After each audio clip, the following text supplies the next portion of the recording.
हरे कृष्णा। आज कार्तिक पूर्णिमा व भीष्म पंचक व्रत का आखिरी दिवस है। कल प्रतिपदा को भीष्म पंचक व्रत का पारण किया जाएगा।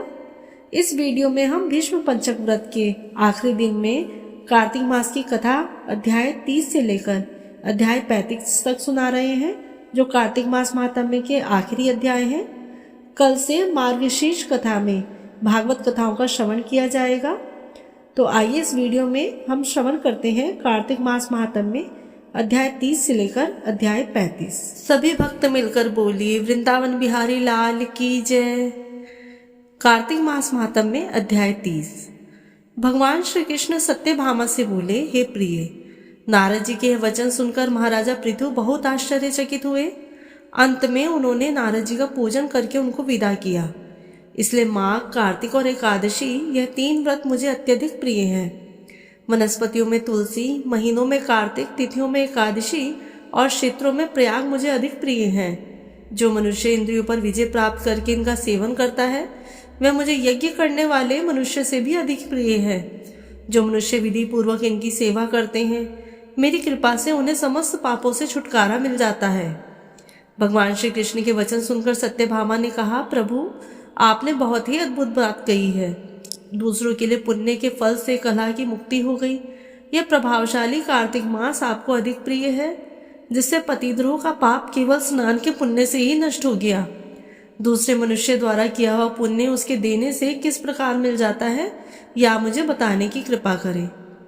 श्री कृष्ण भगवान बोले, प्रिय, जिस कर्म द्वारा बिना दिया हुआ पुण्य और पाप मिलता है उसे ध्यान पूर्वक सुनो। सतयुग में देश, ग्राम तथा कुलों को दिया गया पुण्य या पाप मिलता था, किंतु कलयुग में केवल कर्ता को ही पाप तथा पुण्य का फल भोगना पड़ता है।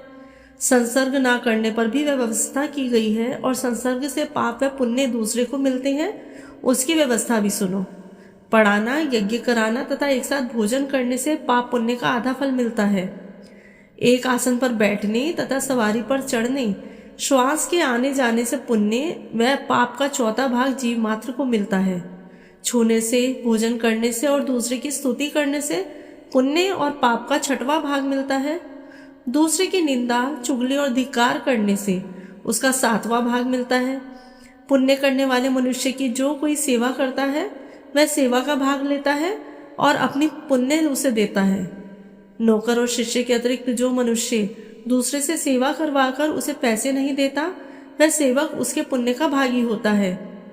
जो व्यक्ति पंक्ति में बैठे हुए भोजन करने वालों की पत्तल लांघता है, वह उसे अपने पुण्य का 6वां भाग दे देता है। स्नान तथा ध्यान आदि करते हुए मनुष्य से जो व्यक्ति बातचीत करता है या उसे छूता है, वह अपने पुण्य का 6वां भाग डाल देता है। जो मनुष्य धर्म के कार्य के लिए दूसरे से धन मांगता है, वह पुण्य का भागी होता है। ठीक उसी प्रकार जिस प्रकार दान करने वाला पुण्य का भागी होता है। जो मनुष्य धर्म का उपदेश करता है और उसके बाद सुनने वाले से याचना करता है, वह अपने पुण्य का 6वां भाग उसे दे देता है। जो मनुष्य दूसरों का धन चुराकर उससे धर्म करता है, वह चोरी का फल भोगता है और शीघ्र ही निर्धन हो जाता है। और जिसका धन चुराता है वह पुण्य का भागी होता है। बिना ऋण उतारे जो मनुष्य मृत्यु को प्राप्त होता है, उनको ऋण देने वाले सज्जन पुरुष पुण्य के भागी होते हैं। शिक्षा देने वाला, सलाह देने वाला, सामग्री को जुटाने वाला तथा प्रेरणा देने वाला, यह पाप और पुण्य के 6वें भाग को प्राप्त करते हैं। राजा प्रजा के पाप पुण्य के 6वांश का भोगी होता है। गुरु शिष्यों का, पति पत्नी का, पिता पुत्र का, स्त्री पति के लिए पुण्य का 6वां भाग पाती है। पति को प्रसन्न करने वाली आज्ञाकारी स्त्री पति के लिए पुण्य का आधा भाग ले लेती है। जो पुण्यात्मा पराये लोगों का दान करते हैं, वे उनके पुण्य का 6वां भाग प्राप्त करते हैं। जीविका देने वाला मनुष्य जीविका ग्रहण करने वाले मनुष्य के पुण्य के 6वें भाग को प्राप्त करता है। इस प्रकार दूसरों के लिए पुण्य या पाप बिना दिए हुए भी दूसरों को मिल सकते हैं। किंतु यह नियम जो मैंने बतलाए हैं, ये कलयुग में लागू नहीं होते। कलयुग में तो एकमात्र कर्ता को ही अपने पाप या पुण्य भोगने पड़ते हैं। इस संबंध में एक बड़ा पुराना इतिहास है, जो कि पवित्र भी है और बुद्धि प्रदान करने वाला कहा जाता है। उसे ध्यान पूर्वक सुनो। बोले वृंदावन बिहारी लाल की जय। कार्तिक मास महात्म्य में अध्याय 31। भगवान श्री कृष्ण ने कहा, पूर्व काल में अवंतीपुरी में धनेश्वर नाम का एक ब्राह्मण रहता था। वह रस, चमड़ा और कंबल आदि का व्यापार करता था। वह वैश्यगामी और मद्यपान आदि बुरे कर्मों में लिप्त रहता था। चूंकि वह रात दिन पाप में ही लगा रहता था, इसीलिए वह व्यापार करने नगर नगर घूमता था। एक दिन वह क्रय विक्रय के कार्य से घूमता हुआ महिष्मती में जा पहुंचा, जहां राजा महिष ने बसाई थी। वहां पाप नाशनी नर्मदा सदैव शोभा पाती थी। उस नदी के किनारे कार्तिक का व्रत करने वाले बहुत से मनुष्य अनेक गांवों से स्नान करने के लिए आए हुए थे। धनेश्वर ने उन सबको देखा और अपना सामान बेचता हुआ वह 1 मास तक वहीं रहा। वह अपने माल को बेचता हुआ नर्मदा नदी के तट पर घूमता हुआ स्नान, जप और देवार्चन में लगे हुए ब्राह्मणों को देखता और वैष्णवों के मुख से भगवान विष्णु के नामों का कीर्तन सुनता था। वहां रहकर उनको स्पर्श करता रहा, उनसे बातचीत करता रहा। वह कार्तिक के व्रत के उद्यापन विधि व जागरण भी देखता रहा। उसने पूर्णिमा के व्रत को भी देखा कि व्रती ब्राह्मणों व गौओं को भोजन करा रहे हैं, उनको दक्षिणा आदि भी दे रहे हैं। उसे नित्य प्रति भगवान शंकर की प्रसन्नता के लिए होती दीपमाला भी देखी। त्रिपुर नामक राक्षसों के 3 पुरों को भगवान शिव ने इसी तिथि को जलाया था, इसलिए शिव जी के भक्त इस दिन दीप उत्सव मनाते हैं। जो मनुष्य मुझ में और शिव जी में भेद करता है, उसकी समस्त क्रियाएं निष्फल हो जाती हैं। इस प्रकार नर्मदा तट पर रहते हुए जब उसको 1 माह व्यतीत हो गया, तो एक दिन अचानक उसे किसी काले सांप ने डस लिया। इससे विवल होकर वह भूमि पर गिर पड़ा।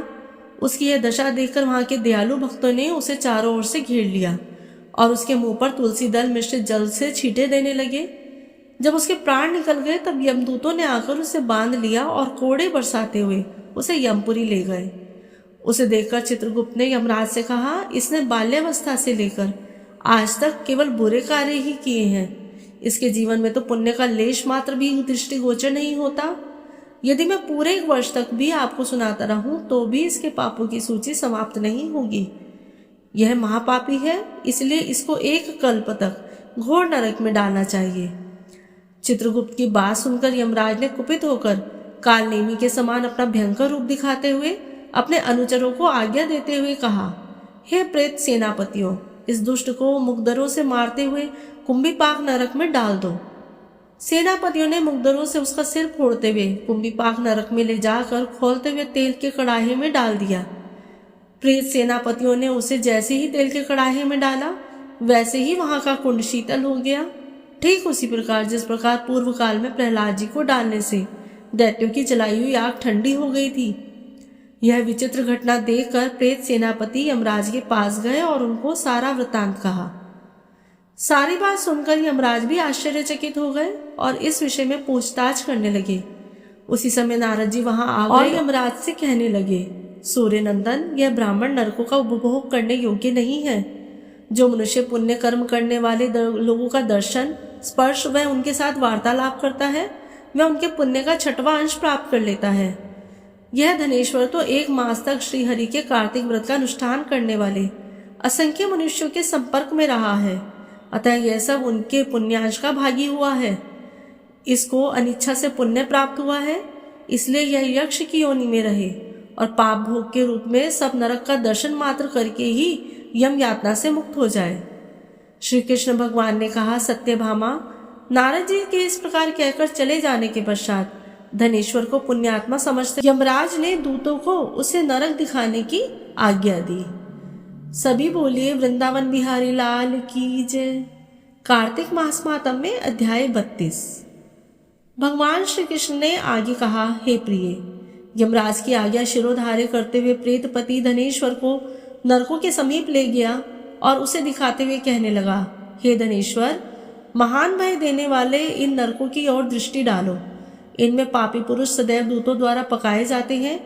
यह देखो, यह तप्तवाचुक नामक नरक है, जिसमें देह जलने के कारण पापी विलाप कर रहे हैं।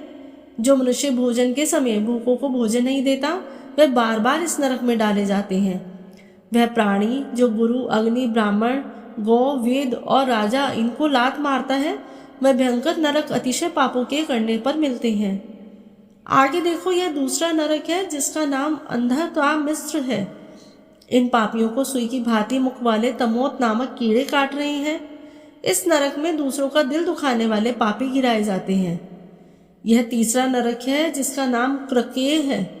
इन नरक में पापियों को आरे से चीरा जाता है। यह नरक भी 80 मत्रवर्ण आदि भेदों से 6 प्रकार का होता है।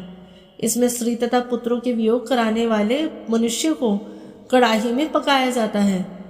2 प्रियजनों को दूर करने वाले मनुष्य भी 80 मत्र नामक नरक के तलवार की धार से काटे जाते हैं और कुछ भेड़ियों के डर से भाग जाते हैं। यह अर्गल नाम यह चौथा नरक देखो। इसमें पापी विभिन्न प्रकार से चिल्लाते हुए इधर उधर भाग रहे हैं। यह नरक भी वध आदि भेदों से 6 प्रकार का है। अब तुम यह 5वां नरक देखो, जिसका नाम कूटशाल मली है। इसमें अंगारों की तरह कष्ट देने वाले बड़े बड़े कांटे लग रहे हैं। यह नरक भी यातना आदि भेदों से 6 प्रकार का कहा है। इस नरक में परस्त्री गमन करने वाले मनुष्य डाले जाते हैं। अब तुम यह 6वां नरक देखो। उल्वण नामक नरक में सिर नीचे करके पापियों को लटकाया जाता है। जो लोग भक्षा भक्षे का विचार नहीं करते, दूसरों की निंदा और चुगली करते हैं, वे इस नरक में डाले जाते हैं। दुर्गंध भेद से यह नरक भी 6 प्रकार का है। यह 7वां नरक है, जिसका नाम कुंभी पाक है। यह अत्यंत भयंकर है, जो यह भी 6 प्रकार का होता है। इसमें महापातकी मनुष्यों को पकाया जाता है।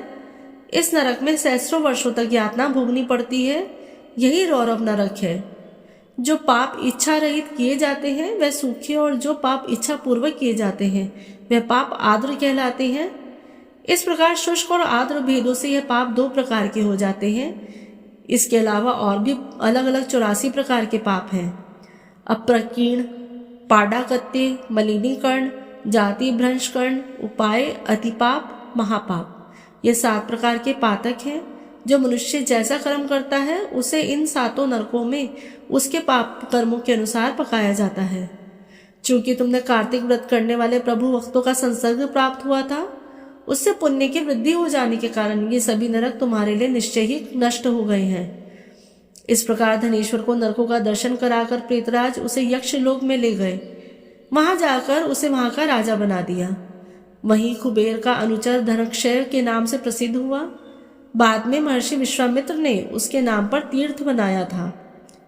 कार्तिक मास का व्रत महाफल देने वाला है। इसके समतुल्य अन्य कोई दूसरा पुण्य कर्म नहीं है। जो मनुष्य इस व्रत को करता है तथा व्रत करने वाले का दर्शन करता है, उसे मोक्ष की प्राप्ति होती है। सभी मिलकर बोलिए वृंदावन बिहारी लाल की जय। कार्तिक मास मातम में अध्याय 33। सूत जी ने कहा, इस प्रकार अपनी अत्यंत प्रिय सत्यभामा को यह कथा सुनाकर भगवान श्री कृष्ण संध्या उपासना के लिए माता के घर में गए। यह कार्तिक मास का व्रत भगवान विष्णु को अति प्रिय है तथा भक्ति प्रदान करने वाला है। रात्रि जागरण, प्रातः काल का स्नान, तुलसी वट सिंचन, उद्यापन और दीपदान, यह 5 कर्म भगवान विष्णु को प्रसन्न करने वाले हैं। इसलिए इनका पालन अवश्य करना चाहिए। ऋषि बोले, भगवान विष्णु को प्रिय, अधिक फल की प्राप्ति कराने वाले, शरीर के प्रत्येक अंग को प्रसन्न करने वाले कार्तिक महात्म्य में आपने हमें बताए। यह मोक्ष की कामना करने वालों या भोग की इच्छा रखने वाले मनुष्य को यह व्रत अवश्य ही करना चाहिए। इसके अतिरिक्त हम आपसे एक बात पूछना चाहते हैं कि यदि कार्तिक मास का व्रत करने वाला मनुष्य किसी संकट में फंस जाए, या वह किसी वन में हो, या व्रती किसी रोग से ग्रस्त हो जाए, तो उस मनुष्य को कार्तिक व्रत को किस प्रकार करना चाहिए? क्योंकि कार्तिक व्रत भगवान विष्णु को अत्यंत प्रिय है और इसे करने से मुक्ति व भक्ति प्राप्त होती है, इसलिए इसे छोड़ना नहीं चाहिए। श्री सूत जी ने इसका उत्तर देते हुए कहा, यदि कार्तिक का व्रत करने वाला मनुष्य किसी संकट में फंस जाए तो वह हिम्मत करके भगवान शंकर या भगवान विष्णु के मंदिर जो भी पास हो उसमें जाकर रात्रि जागरण करे। यदि व्रती घने वन में फंस जाए तो वह पीपल के वृक्ष के नीचे या तुलसी के वन में जाकर जागरण करे। भगवान विष्णु की प्रतिमा के सामने बैठकर विष्णु जी का कीर्तन करे। ऐसा करने से सहस्रों गायों के दान के समान फल की प्राप्ति होती है। जो मनुष्य विष्णु जी के कीर्तन में बाजा बजाता है उसे वाजपेयी यज्ञ के समान फल की प्राप्ति होती है, और हरि कीर्तन में नृत्य करने वाले मनुष्य को सभी तीर्थों में स्नान करने का फल प्राप्त होता है। किसी संकट के समय या रोगी हो जाने पर और जल न मिल पाने की स्थिति में केवल भगवान विष्णु के नाम मात्र से मार्जन ही कर ले। यदि उद्यापन न कर सके तो व्रत की पूर्ति के लिए केवल ब्राह्मणों को प्रसन्न होने के कारण विष्णु जी प्रसन्न रहते हैं। यदि मनुष्य दीपदान करने में असमर्थ हो तो दूसरे के दीप की वायु आदि से भली भांति रक्षा करे। यदि तुलसी का पौधा समीप ना हो तो वैष्णव ब्राह्मण की ही पूजा कर ले, क्योंकि भगवान विष्णु सदैव अपने भक्तों के समीप रहते हैं। इन सब के ना होने पर भी कार्तिक का व्रत करने वाला मनुष्य ब्राह्मण, गो, पीपल और वट वृक्ष की श्रद्धापूर्वक सेवा करे। शौनक आदि ऋषि बोले, आपने गो तथा ब्राह्मणों के समान पीपल और वट वृक्षों को बताया है और सभी वृक्षों में पीपल तथा वट वृक्ष को ही श्रेष्ठ कहा है, इसका कारण बताइए। सूर्य जी बोले, पीपल भगवान विष्णु का और वट भगवान शंकर का स्वरूप है। पलाश ब्रह्मा जी के अंश से उत्पन्न हुआ है। जो कार्तिक मास में उसके पत्तल में भोजन करता है वह भगवान विष्णु के लोक में जाता है। जो इन वृक्षों की पूजा, सेवा और दर्शन करते हैं उनके सभी पाप नष्ट हो जाते हैं। ऋषियों ने पूछा, हे प्रभु, हम लोगों के मन में एक शंका है कि ब्रह्मा, विष्णु और शंकर वृक्ष स्वरूप क्यों हुए? कृपया आप हमारी इस शंका का निवारण कीजिए। सूर्य जी बोले, प्राचीन काल में भगवान शिव तथा माता पार्वती विहार कर रहे थे। उस समय उनके विहार में विघ्न उपस्थित करने के उद्देश्य से अग्निदेव ब्राह्मण का रूप धारण करके वहां पहुंचे। विहार के आनंद के वशीभूत हो जाने के कारण कुपित होकर माता पार्वती ने सभी देवताओं को शाप दे दिया। माता पार्वती ने कहा, हे देवताओं, विषय सुख से कीट पतंगे तक अनभिज्ञ नहीं है। आप लोगों ने देवता होकर भी उसमें विघ्न उपस्थित किया, इसलिए आप सभी वृक्ष बन जाओ। सूर्य जी बोले, इस प्रकार कुपित पार्वती के शाप के कारण समस्त देवता वृक्ष बन गए। यही कारण है भगवान विष्णु पीपल और शिवजी वट वृक्ष हो गए। इसलिए भगवान विष्णु का शनिदेव के साथ योग होने के कारण केवल शनिवार को ही पीपल को छूना चाहिए, अन्य किसी भी दिन नहीं छूना चाहिए। बोली वृंदावन बिहारी लाल की जय। कार्तिक मास महात्म्य में अध्याय 34। ऋषियों ने पूछा, हे सूर्य जी, पीपल के वृक्ष की शनिवार के अलावा सप्ताह के शेष दिनों में पूजा क्यों नहीं की जाती? सूर्य जी बोले, हे ऋषियों, समुद्र मंथन करने से देवताओं को जो रत्न प्राप्त हुए उनमें से देवताओं ने लक्ष्मी और कौस्तुभ मणि भगवान विष्णु को समर्पित कर दी थी। जब भगवान विष्णु लक्ष्मी जी से विवाह करने के लिए तैयार हुए तो लक्ष्मी जी बोली, हे प्रभु, जब तक मेरी बड़ी बहन का विवाह नहीं हो जाता तब तक मैं छोटी बहन आपसे किस प्रकार विवाह कर सकती हूँ। इसलिए आप मेरी पहले बड़ी बहन का विवाह करा दें, उसके बाद आप मुझसे विवाह कीजिए। यही नियम है जो प्राचीन काल से चला आ रहा है। सूर्य जी ने कहा, लक्ष्मी जी के मुख से ऐसे वचन सुनकर भगवान विष्णु ने लक्ष्मी जी की बड़ी बहन का विवाह उद्दालक ऋषि के साथ संपन्न करा दिया। लक्ष्मी जी की बड़ी बहन अलक्ष्मी बड़ी कुरूप थी। उसका मुख बड़ा, दांत चमकते हुए, उसकी देह वृद्धा की भांति, नेत्र बड़े बड़े और बाल रूखे थे। भगवान विष्णु द्वारा आग्रह किए जाने पर ऋषि उद्दालक उससे विवाह करके उसे वेद मंत्रों की ध्वनि से गुंजाते हुए अपने आश्रम ले गए। वेद ध्वनि से गुंजित हवन के पवित्र धुएं से सुगंधित उस ऋषि के सुंदर आश्रम को देखकर अलक्ष्मी को बहुत दुख हुआ। वह महर्षि उद्दालक से बोली, चूंकि इस आश्रम में वेद ध्वनि गूंज रही है, इसलिए यह स्थान मेरे रहने योग्य नहीं है, इसलिए आप मुझे यहाँ से अन्यत्र ले चलिए। उसकी बात सुनकर महर्षि उद्दालक बोले, तुम यहाँ क्यों नहीं रह सकती और तुम्हारे रहने योग्य अन्य कोई स्थान कौन सा है, ये भी मुझे बताओ।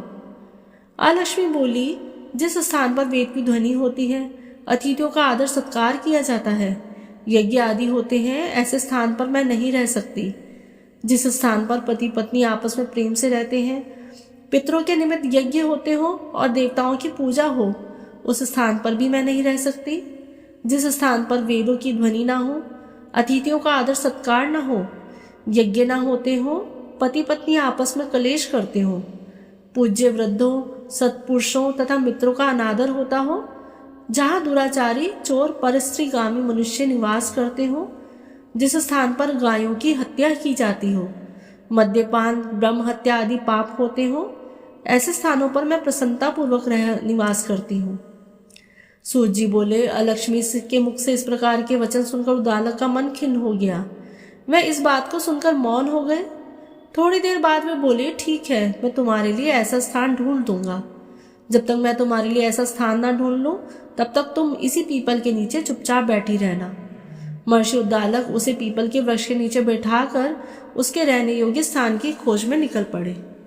परंतु जब बहुत समय तक प्रतीक्षा करने पर भी वे वापस न लौटे तो अलक्ष्मी विलाप करने लगी। जब वैकुंठ में बैठी लक्ष्मी जी ने अपनी बहन अलक्ष्मी का विलाप सुना तो वे व्याकुल हो गई। वे दुखी होकर भगवान विष्णु से बोली, हे प्रभु, मेरी बड़ी बहन पति द्वारा त्यागे जाने पर अत्यंत दुखी है। यदि मैं आपकी प्रिय पत्नी हूँ तो आप उसे आश्वासन देने के लिए उसके पास चलिए। लक्ष्मी जी की प्रार्थना पर भगवान विष्णु लक्ष्मी जी सहित उस पीपल के वृक्ष के पास गए जहाँ अलक्ष्मी बैठकर विलाप कर रही थी। उसको आश्वासन देते हुए भगवान विष्णु बोले, हे अलक्ष्मी, तुम इसी पीपल के वृक्ष की जड़ में सदैव के लिए निवास करो, क्योंकि इसकी उत्पत्ति मेरे ही अंश से हुई है और इसमें सदैव मेरा ही निवास रहता है। प्रत्येक वर्ष गृहस्थ लोग तुम्हारी पूजा करेंगे और उन्हीं के घर में तुम्हारी छोटी बहन का वास होगा। स्त्रियों को तुम्हारी पूजा विभिन्न उपहारों से करनी चाहिए। मनुष्य को पुष्प, धूप, दीप, गंध आदि से तुम्हारी पूजा करनी चाहिए, तभी तुम्हारी छोटी बहन लक्ष्मी उन पर प्रसन्न होगी। सूत जी बोले, ऋषियों, मैंने आपको भगवान श्री कृष्ण, सत्यभामा तथा पृथु नारद संवाद सुना दिया है, जिसे सुनने से मनुष्य के समस्त पापों का नाश हो जाता है और अंत में वैकुंठ को प्राप्त करता है। यदि अब भी आप लोग कुछ पूछना चाहते हैं तो अवश्य पूछिए, मैं उसे अवश्य कहूँगा। सूत जी के वचन सुनकर शौनक आदि ऋषि थोड़ी देर तक प्रसन्नचित वहीं बैठे रहे। तत्पश्चात वे लोग बद्री नारायण के दर्शन हेतु चल दिए। जो मनुष्य इस कथा को सुनता या सुनाता है उसे संसार में समस्त सुख प्राप्त होते हैं। सभी मिलकर बोलिए, वृंदावन बिहारी लाल की जय। कार्तिक मास मातम में अध्याय 35। इतनी कथा सुनकर सभी ऋषि सूत जी से बोले, हे सूत जी, अब आप हमें तुलसी विवाह की विधि बताइए। सूत जी बोले, कार्तिक शुक्ला नवमी को द्वापर युग का आरंभ हुआ, अतः यह तिथि दान व उपवास में क्रमशः पूर्व व्यापनी में पराहन व्यापनी हो तो ग्राह्य है। इस तिथि को नवमी से एकादशी तक मनुष्य शास्त्रोक्त विधि से तुलसी के विवाह का उत्सव करे तो उसे कन्यादान का फल प्राप्त होता है। पूर्व काल में कनक की पुत्री किशोरी ने एकादशी तिथि में संध्या के समय तुलसी का वैवाहिक विधि संपन्न की। इससे वह किशोरी वैधव्य दोष से मुक्त हुई। अब मैं इसकी विधि बतलाता हूँ। 1 तोला सुवर्ण की भगवान विष्णु की सुंदर प्रतिमा तैयार कराएं या अपनी शक्ति के अनुसार आधे या चौथाई तोले की ही प्रतिमा बनवा लें। फिर तुलसी और भगवान विष्णु की प्रतिमा में प्राण प्रतिष्ठा करके षोडशोपचार विधि से पूजा करें। पहले देश काल का स्मरण करके गणेश पूजन करें, फिर पुण्याहवाचन करके नांदी शास्त्र करें। तत्पश्चात वेद मंत्रों के उच्चारण और बाजे आदि की ध्वनि के साथ भगवान विष्णु की प्रतिमा को तुलसी जी के निकट लाकर रखिए। प्रतिमा को वस्त्रों से आच्छादित करना चाहिए। उस समय भगवान का आवाहन करें कि भगवान केशव, आइए देव, मैं आपकी पूजा करूंगा, आपकी सेवा में तुलसी को समर्पित करूंगा, आप मेरे संपूर्ण मनोरथों को पूर्ण कीजिए। इस प्रकार आवाहन के पश्चात 3-3 बार अर्घ्य, पाद्य और विष्टर का उच्चारण करके इन्हें बारी बारी से भगवान को समर्पित करें। फिर आचमनीय पद का 3 बार उच्चारण करके भगवान को आचमन कराएं। इसके बाद कांसे के बर्तन में दही, घी और मधु रखकर उसे कांसे पात्र के से ढक दें तथा भगवान विष्णु को अर्पण करते हुए इस प्रकार कहें, वासुदेव, आपको नमस्कार है। यह मधुपर्क अर्थात दही, घी तथा शहद के मिश्रण को मधुपर्क जो कहते हैं ग्रहण कीजिए। तदंतर हरिद्रा लेपन और अभ्यंग कार्य संपन्न करके गोधूलि की वेला में तुलसी और विष्णु जी का पूजन पृथक पृथक करना चाहिए। दोनों को एक दूसरे के सम्मुख रखकर मंगल पाठ करें। जब भगवान सूर्य कुछ कुछ दिखाई देते हो तब कन्यादान का संकल्प करें। अपने गोत्र और प्रवर का उच्चारण करके आदि की 3 पीढ़ियों का भी आवर्तन करें।